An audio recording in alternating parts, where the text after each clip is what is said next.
Start करते हैं important topics के। कौन कौन से इंपॉर्टेंट टॉपिक आ सकते हैं, तो स्टार्ट करते हैं।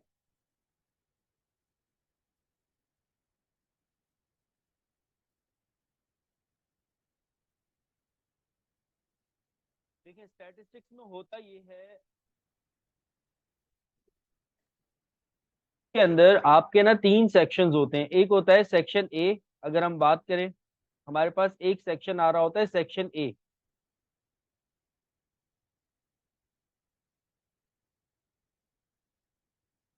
सेक्शन ए जो है वो आपका होता है 20 मार्क्स का। इसके अंदर तीन चैप्टर्स हैं। अगर आप देखो कि आपके सेक्शन ए के अंदर तीन चैप्टर्स हैं जो कि रिलेट कर रहा होता है बिजनेस मैथ्स में। ये आपका सारा का सारा बिजनेस मैथ्स का टॉपिक है। अच्छा, बिजनेस मैथ में मैं आप लोगों को रेकमेंड करूंगा कि आप लोग क्या करो, आप लोग दो चैप्टर्स करके जाओ। बल्कि मैं आप लोगों को टॉपिक बता देता हूँ कि कौन कौन से टॉपिक कर लो तो आपका सेक्शन ए जो है वो क्या हो जाएगा, सेव हो जाएगा। एक तो जो चैप्टर है वो मैट्रिसेस है, ठीक है। और दूसरा जो चैप्टर है वो जो डिस्टेंस वाला है और इक्वेशन ऑफ स्ट्रेट लाइन वाले जो चीजें आ रही होती है आपके पास, उन टॉपिक को आप कर लो तो आपका जो है वो सेक्शन ए सेव हो जाता है। लेकिन फिर भी मैं आपको टॉपिक्स बता देता हूँ कि कौन कौन से टॉपिक्स इंपॉर्टेंट है, उन टॉपिक्स को आप कर लो बिजनेस मैथ में। सबसे पहला जो आपके पास टॉपिक आएगा वो आएगा find the equation of straight line.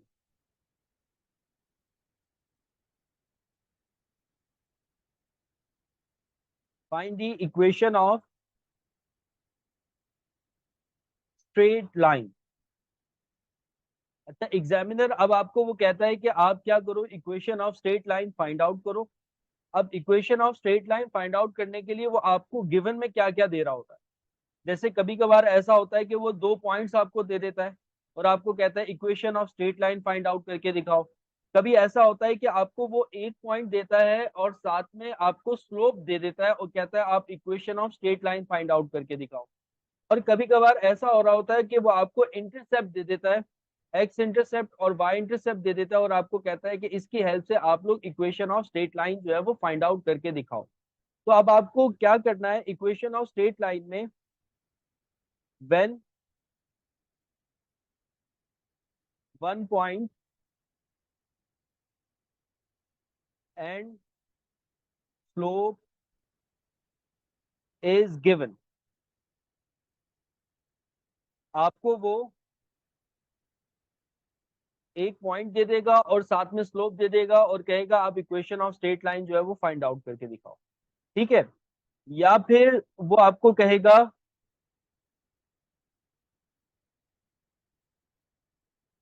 आपको इंटरसेप्ट देगा व्हेन इंटरसेप्ट इज गिवन।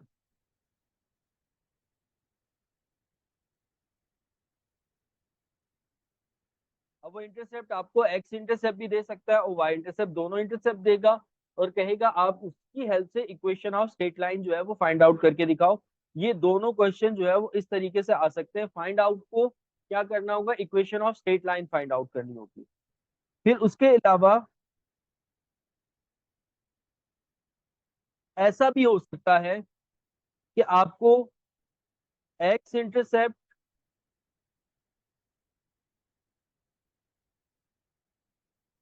और वाई इंटरसेप्ट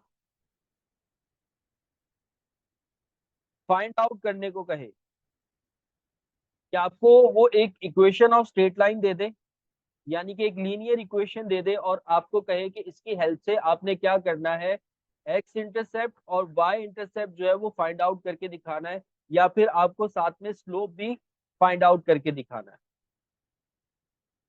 इसमें फॉर्मूला लगता है y equals to m x plus c. और एक्स इंटरसेप्ट और वाई इंटरसेप्ट आप लोग कैसे फाइंड आउट करते हो, जब आप एक्स इंटरसेप्ट फाइंड आउट कर रहे होते हो तो वाई की वैल्यू को इक्वेशन के अंदर जीरो कर देते हो, और जब आप वाई इंटरसेप्ट फाइंड आउट कर रहे होते हो तो एक्स की वैल्यू को क्या कर देते हो, जीरो कर देते हो। बहरहाल मैं अभी पढ़ा नहीं रहा, मैं थोड़ा सा आप लोगों को आइडिया दे रहा हूँ क्योंकि आप लोगों ने पढ़ा हुआ होगा कि इस तरीके से आप लोग फाइंड आउट करते हो, ठीक है। फिर इसके अलावा देखो, ए बी करके एक क्वेश्चन बनता है। 3 क्वेश्चन आ रहे होते हैं सेक्शन ए में, जिसमें से आपको कोई से भी 2 क्वेश्चंस अटेम्प्ट करने होते हैं। 3 क्वेश्चंस आते हैं, 3 में से आपको 2 क्वेश्चंस अटेम्प्ट करने होते हैं, और वो हर एक क्वेश्चन के कुछ पार्ट्स होते हैं, ए बी करके पार्ट होते हैं। तो ए पार्ट इस तरीके का आ सकता है, और बी पार्ट में वो आपसे ये कह सकता है कि find the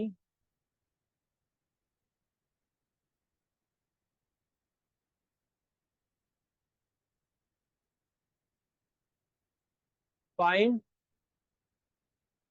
roots and vertex of the equation.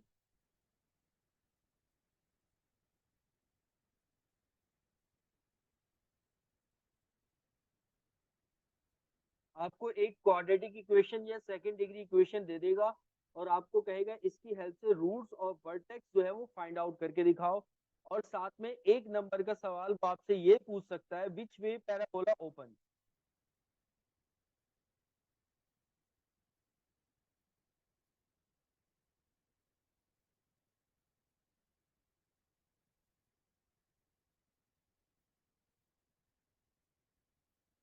Upward और डाउनवर्ड। ये आपसे ये भी कह सकता है कि बताओ कि विच वे पैराबोला ओपन, के पैराबोला कहाँ पर ओपन होगा। क्वाड्रेटिक इक्वेशन आपको देगा, और ये एक नंबर का सवाल आता है। तो ये हो गया।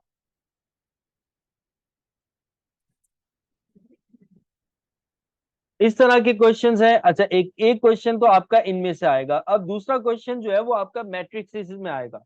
अब मैट्रिक्स के अंदर वो आपसे क्या पूछ सकते हैं, मैट्रिक्स के अंदर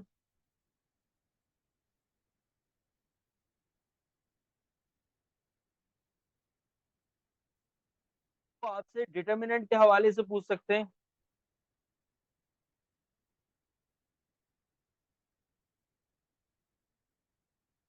determinant of the equation, determinant of the matrix.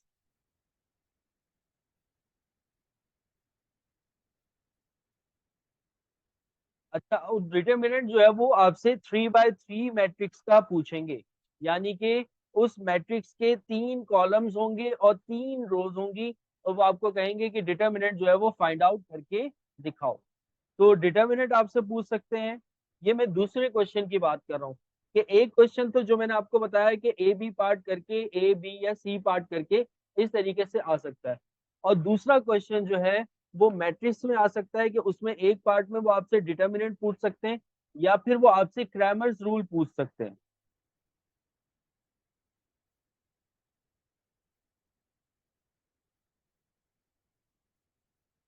अब क्रैमर्स रूल इस तरीके से पूछ सकते हैं। देखो बच्चों, क्रैमर्स रूल निकाला जाता है कि जहां पर आपको 2 इक्वेशंस दी होती हैं, और क्रैमर्स रूल की हेल्प से आप एक्स और वाई की वैल्यू को फाइंड आउट करते हो। या फिर ऐसा भी होता है कि क्रैमर्स रूल के अंदर आपको 3 इक्वेशंस दी होती हैं, और आपको एक्स वाई और जेड इनकी वैल्यूज को फाइंड आउट करना होता है। ठीक है। तो क्रैमर्स रूल के जो ज्यादातर आने के चांसेस हैं वो ये है कि आपको 3 इक्वेशन देगा। जब वो आपको 2 इक्वेशन देगा, तो क्रैमर्स रूल की हेल्प से आप एक्स और वाई की वैल्यू को फाइंड आउट करते हो, 2 वेरिएबल्स की वैल्यू को फाइंड आउट करते हो। लेकिन जब आपको वो 3 इक्वेशन दे रहा होता है, तो फिर आप 3 जो है वो वेरिएबल्स की वैल्यू को फाइंड आउट करते हो, यानी कि एक्स वाई और जेड की वैल्यू को फाइंड आउट कर रहे हो। तो इस दफा के आने के जो चांसेस हैं क्रैमर्स रूल के अंदर, वो आपको 3 इक्वेशंस गिवन होंगी।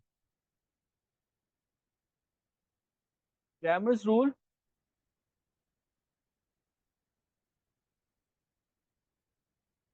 3 इक्वेशंस आपके पास गिवन होंगी, और उसकी हेल्प से, क्रैमर्स रूल्स की हेल्प से आपको एक्स वाई और जेड की वैल्यू को फाइंड आउट करना है। ठीक है। अच्छा, फिर उसके बाद जो है नेक्स्ट है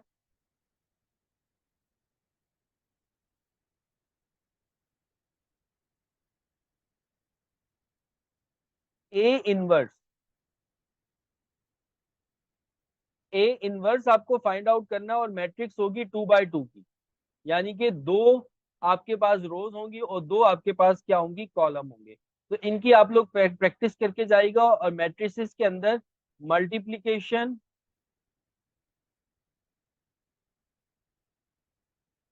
और साथ में एडिशन या फिर सब्ट्रैक्शन, ये करके जाइएगा। तो अगर ये आप सारे के सारे टॉपिक्स कर लेते हो तो आपका सेक्शन ए जो है वो कवर हो जाता है, आप सेक्शन ए को इजीली अटेम्प्ट कर सकते हो। हाँ, अगर किसी का दिल है डेरिवेटिव्स के ऊपर तो वो चाहे तो डेरिवेटिव्स भी जो है वो उसकी तैयारी करके चले जाए और वो डेरिवेटिव्स भी जाकर अटेम्प्ट कर सकता है। और अगर चाहे तो वो डेरिवेटिव्स को चॉइस में छोड़ सकता है, क्योंकि उसके 2 क्वेश्चंस आपके इजीली अटेम्प्ट हो जाएंगे सेक्शन ए के अंदर। सेक्शन ए में आपको 2 ही क्वेश्चन अटेम्प्ट करने होते हैं, हर क्वेश्चन के ना पार्ट्स होते हैं ए बी करके। तो इस तरीके से आपके पास पेपर आ रहा होता है सेक्शन ए का। तो ये तो मैंने आपको कहानी सुनाई सेक्शन ए की। अब बारी आती है सेक्शन बी की।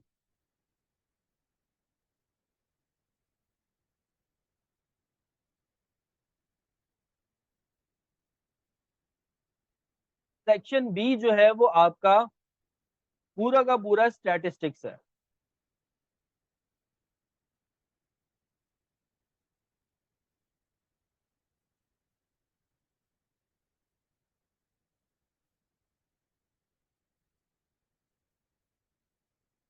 और सेक्शन बी जो है वो आपका 40 मार्क्स का होता है। और ये भी आसान है, देखो सेक्शन ए और सेक्शन बी दोनों ही निहायत ही आसान है। तो सेक्शन बी आपका कितना है, 40 मार्क्स का है। इसमें से भी आपको 2 क्वेश्चन जो है वो अटेम्प्ट करने होते हैं, ठीक है।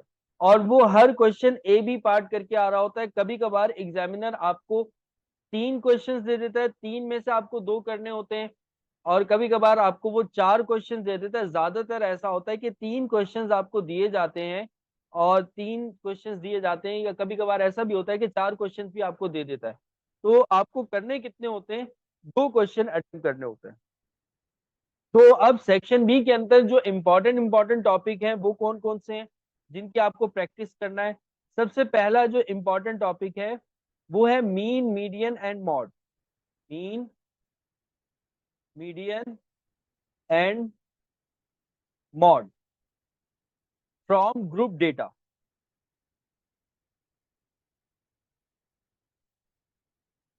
मीन मीडियन मॉड जो है वो ग्रुप डेटा से आ सकता है कि वो आपसे पूछ सकता है। ये क्वेश्चन इसको लाजमी कीजिएगा। इसके अलावा ज्योमेट्रिक मीन, हार्मोनिक मीन और अर्थमेटिक मीन। अर्थमेटिक मीन हम मीन को भी कहते हैं या एवरेज को भी कहते हैं। ये ग्रुप और अनग्रुप दोनों करके जाइएगा, ग्रुप एंड अनग्रुप दोनों करके जाइएगा।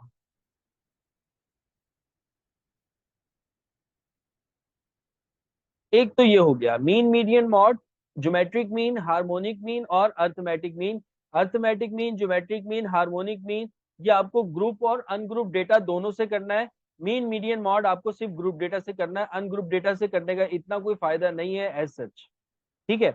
अच्छा, फिर उसके बाद जो नेक्स्ट टॉपिक है, इसमें से आपको 2 क्वेश्चन अटेम्प्ट करने हैं। मैं आपको सिर्फ और सिर्फ क्या बता रहा हूँ, टॉपिक्स बता रहा हूँ कि इन टॉपिक्स की आपको प्रैक्टिस करनी है। इन सारे टॉपिक्स के मेरे पास ऑलरेडी लेक्चर मौजूद हैं, तो अगर कोई बच्चा चाहे तो उसको ज्वाइन कर सकता है, वो सारे टॉपिक्स के लेक्चर्स देख सकता है। अगर वो लेक्चर देख लेगा तो उसकी तैयारी हो जाएगी, अगर किसी की अभी तक तैयारी नहीं है। फिर उसके बाद जो है नेक्स्ट आ रहा है हमारे पास mean deviation from mean and median. Mean deviation from mean and median from group and ungroup data.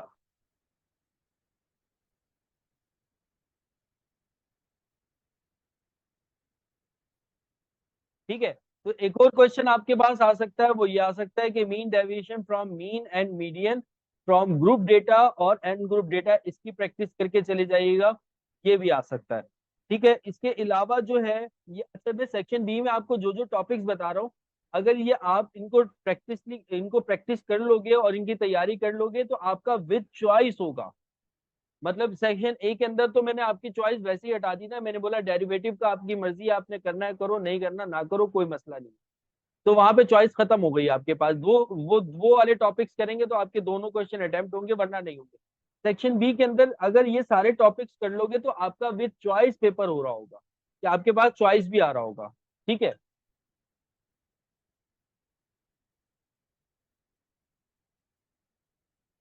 एक minute.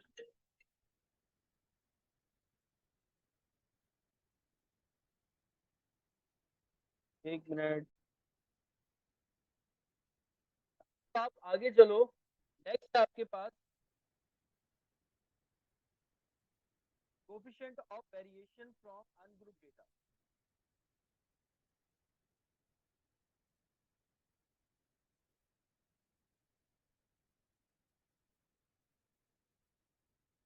Coefficient of variation from ungroup data.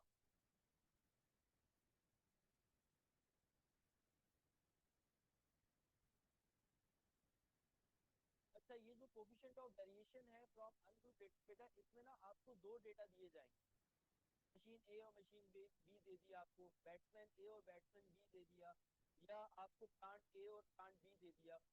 और तो आपको इसमें बताएगा कि अगर लेट सपोज आपको दो बैट्समैन दे रहे हैं, तो आपको बताएगा कि इनमें जो मोर कंसिस्टेंट प्लेयर है वो बताओ।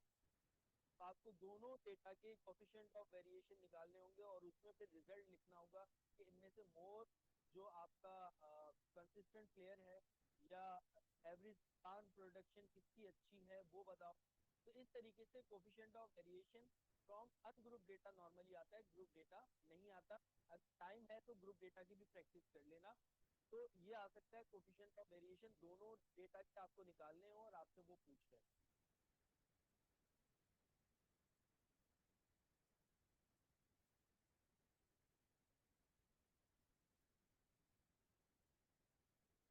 इसके ऊपर बात करते हैं।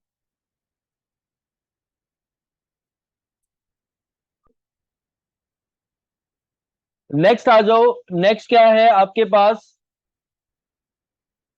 कोफिशिएंट ऑफ वेरिएशन के बाद है रिग्रेशन लाइन।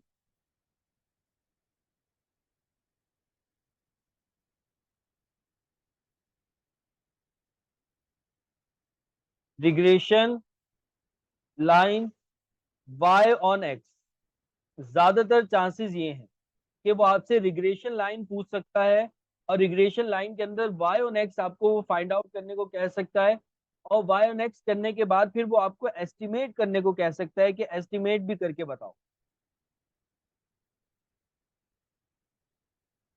अच्छा, रिग्रेशन लाइन के अंदर ये होता है कि वाई ऑन एक्स पूछेगा, डेटा आपको किस तरीके से देगा।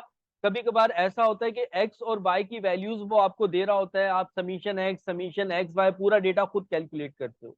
और कभी कभार ऐसा हो रहा होता है कि वो आपको पूरा डेटा जो फॉर्मूले के हिसाब से होता है वो वैल्यूज उठा के दे देता है, यानी समीशन एक्स इतना है, समीशन एक्स वाई इतना है, समीशन वाई स्क्वायर इतना है, समीशन एक्स वाई इतना है। मतलब इस तरह से आपको डेटा उठा के सारा का सारा दे देता है।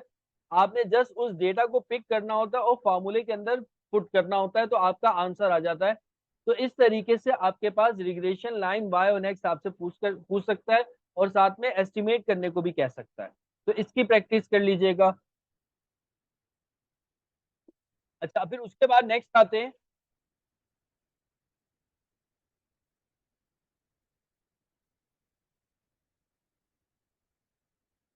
एक सवाल वो आपसे शॉर्ट में पूछ सकता है कि वो आपको मीन की वैल्यू दे दे, लेट सपोज कि मीन की वैल्यू है आपके पास 50 और वेरिएंस आपके पास है 30। आपको कहे कि मीन और वेरिएंस जो है वो फाइंड आउट करके भी दिखाओ।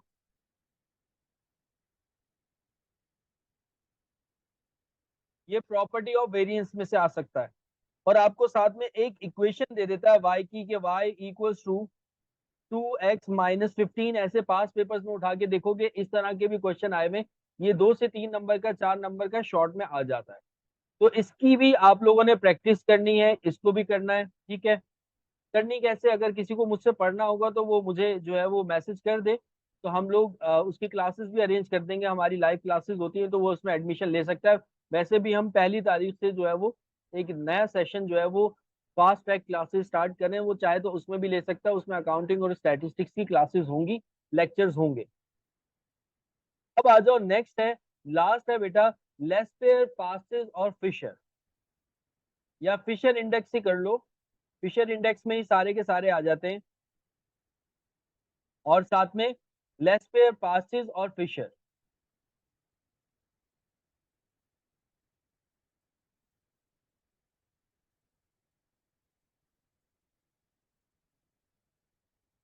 मीन वाला रिपीट कर दूं बेटा, मीन वाला ये है, एक प्रॉपर्टी ऑफ मीन है, या प्रॉपर्टी ऑफ वेरिएंस है, और प्रॉपर्टी ऑफ मीन भी यहाँ पे इम्प्लाई होती है कि आपको एक इक्वेशन देगा, जैसे ये इक्वेशन दे दी, साथ में आपको मीन की वैल्यू दे रहा होगा और वेरिएंस की वैल्यू भी दे रहा होगा, और आपको कहेगा मीन फाइंड आउट भी करके दिखाओ और वेरिएंस भी फाइंड आउट करके दिखाओ।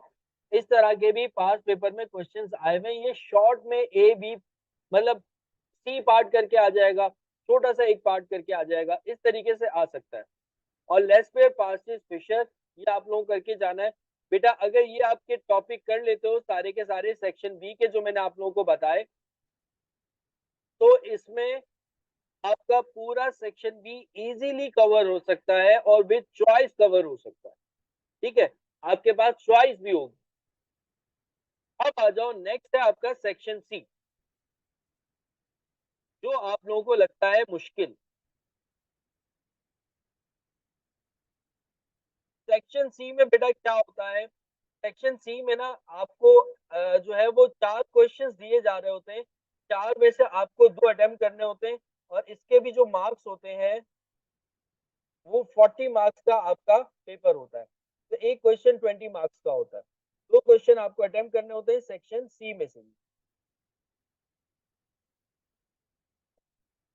सेक्शन सी के अंदर मैं आप लोगों को ये एडवाइस करूंगा,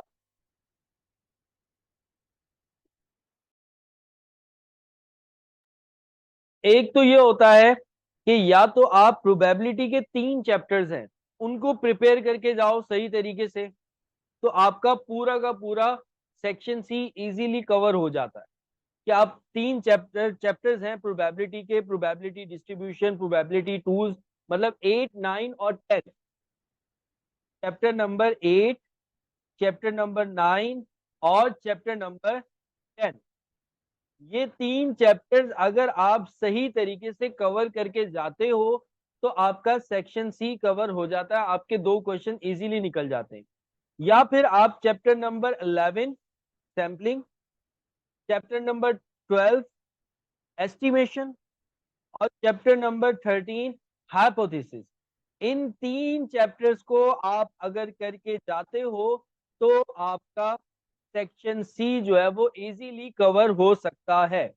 अब ये चॉइस आपके ऊपर है कि आपने सेक्शन सी अटेम्प्ट करना है तो आप शुरू के 3 चैप्टर्स करके जाओ, 8, 9 और 10, या फिर आप चैप्टर नंबर 11, 12 और 13 करके जाओ। मैं ये रेकमेंड करूंगा कि चैप्टर नंबर 11, चैप्टर नंबर 12 और चैप्टर नंबर 13 ये करके जाओ, ये चैप्टर आसान है। चैप्टर नंबर 8, 9 और 10 जो है ना, ये चैप्टर थोड़े से मुश्किल होते हैं, लॉजिकल होते हैं, इसमें आपको सोचना पड़ता है, तो यहाँ पर बच्चे काफी ज्यादा कंफ्यूज होते हैं, मार्क्स कम आ रहे होते हैं, क्वेश्चन गलत हो जाते हैं, सॉल्व नहीं हो पा रहे होते हैं। जो प्रोबेबिलिटी है ना, प्रोबेबिलिटी में आपको सोचना होता है। 11, 12 और 13 जो है ना, ये चैप्टर्स आसान है। होता ये है कि चैप्टर नंबर 11 तो बहुत ही आसान चैप्टर है सैम्पलिंग का, फिर चैप्टर नंबर 12 अगर किसी ने कर लिया तो उसको चैप्टर नंबर 13 ऑटोमेटिकली तकरीबन 60 to 70% आ जाता है, तो फिर चैप्टर नंबर 13 उसके लिए आसान हो जाता है।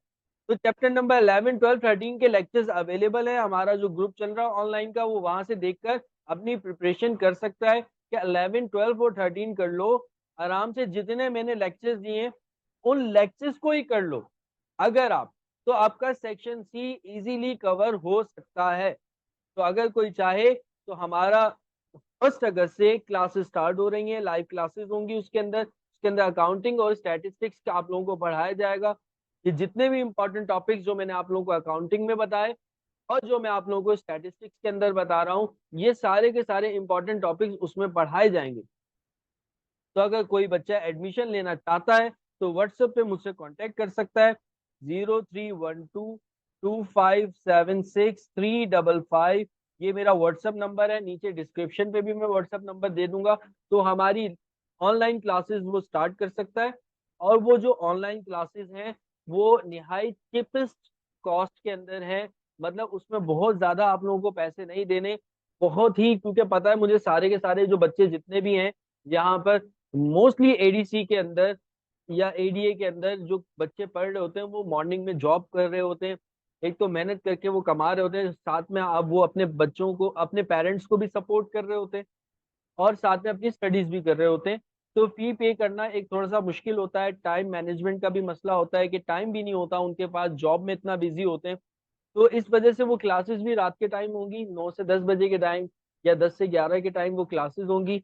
और साथ में आप लोगों को रिकॉर्डेड लेक्चर्स भी अवेलेबल होंगे। कॉस्ट कोई इतनी ज्यादा नहीं है, बहुत कम फीस है, बहुत ही कम फीस है।